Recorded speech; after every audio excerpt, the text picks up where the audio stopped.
Sejam muito bem-vindos, esse é o canal da Casa de Padilha 21 e hoje nós vamos falar sobre ela, a nossa mãe, a nossa rainha Maria Padilha das Sete Encruzilhadas.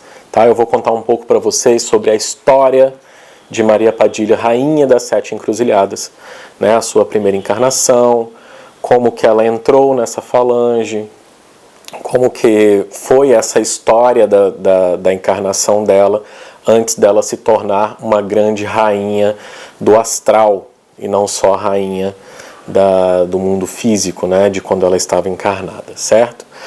Bom, antes da gente seguir, não esqueça, né, de curtir esse vídeo, compartilhar com as pessoas que você acha que tem interesse nesse assunto, se inscrever no canal, porque eu sei que depois que você engrena ali na história, fica difícil de fazer isso. Então, assim, não te custa nada, é rapidinho, curte aí o vídeo e vamos nessa, certo? Vamos lá.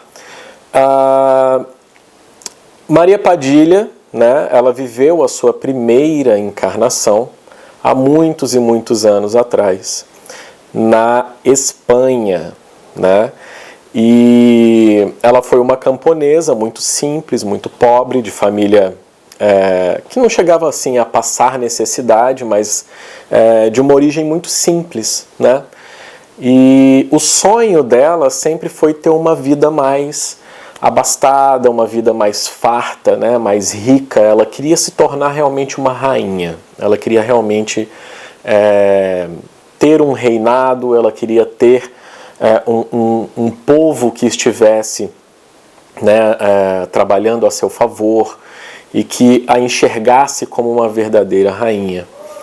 E só que nessa época era muito difícil que uma camponesa, uma pessoa que não tinha nenhuma linhagem de sangue real, pudesse casar-se com um rei, porque era isso que era preciso, né, para poder se tornar uma rainha, casar-se com um rei. Só que uma camponesa dificilmente adentrava o castelo, quanto mais desenvolver um relacionamento pessoal a ponto de casar-se com um rei. Foi quando um belo dia essa camponesa estava andando pelas ruas da sua cidade, pelas encruzilhadas da vida, e ela encontrou uma moça, né, muito bonita, muito bem vestida, fumando o seu cigarro, balançando a sua saia, e ela virou para essa camponesa e ofereceu para ela um pouco da sua bebida, um pouco da sua comida, ofereceu a ela o seu cigarro, e ao longo da conversa que as duas tiveram, foi oferecida a ela a possibilidade de realizar todos os sonhos que ela tivesse naquele momento, né? Essa pessoa que ofereceu isso foi Padilha, Padilha a essência, né? Não estamos falando aqui da Maria Padilha, rainha das Sete Encruzilhadas. Quem ofereceu foi a Padilha, né? E essa oferta, na verdade, foi um pacto, né? Os pactos geralmente eles são realizados ali na sua primeira encarnação, tá? Se você não realizou nenhum pacto na primeira encarnação, o que é extremamente difícil de acontecer, eles não são mais ofertados nas demais encarnações. Então, se alguém vier falando na sua orelha que está te oferecendo um pacto, não caia nessa onda, porque isso não é verdade, tá?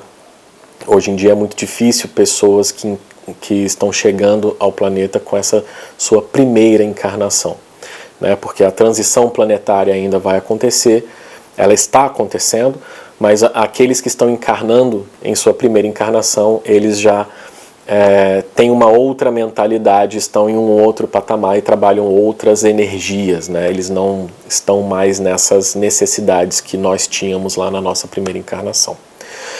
Voltando ao assunto, ela aceitou o pacto, né? E em troca dessa vida de rainha que ela receberia, né, de casar-se com o rei, ela teria que passar as suas próximas vidas trabalhando e desenvolvendo a sua espiritualidade para Padilha.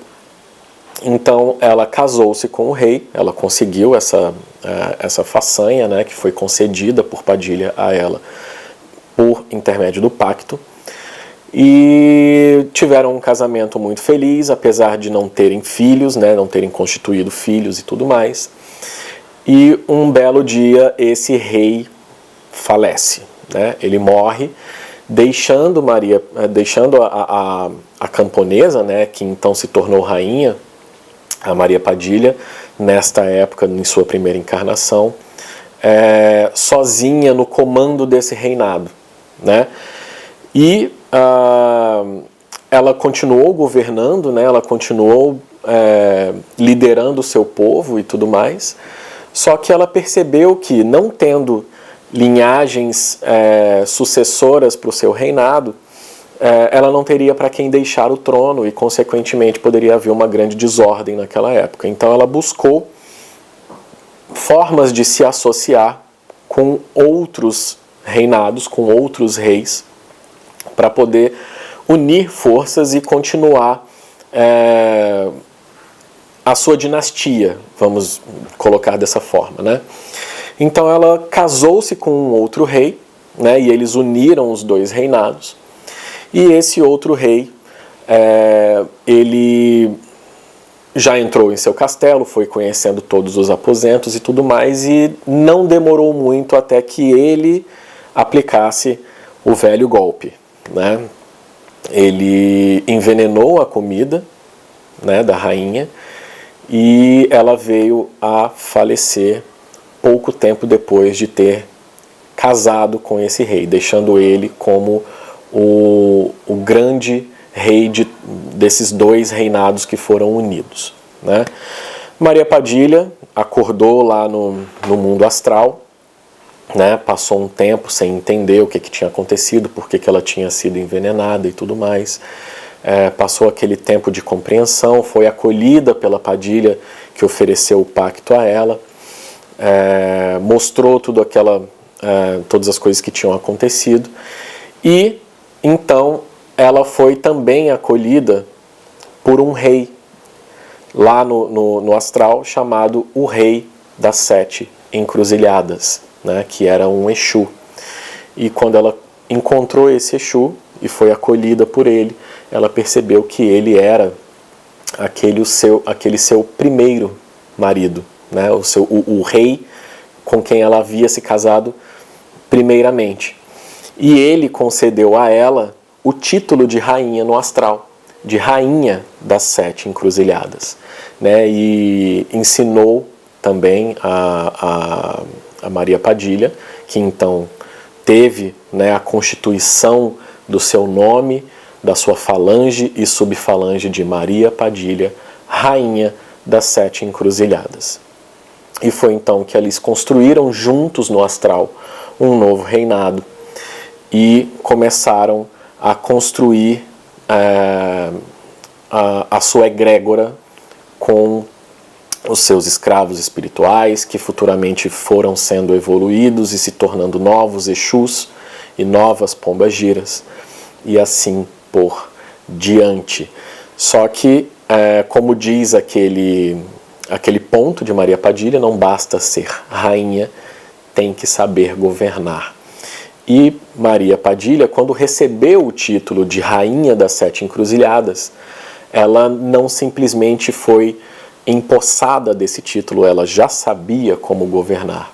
Então foi muito fácil, vamos dizer assim, entre aspas, para ela seguir o seu reinado no astral e na espiritualidade, construindo o seu grande império no mundo espiritual, que é a falange das Maria Padilhas, né, rainhas das Sete Encruzilhadas e demais Padilhas que trabalham com ela e trabalham junto e para ela, certo?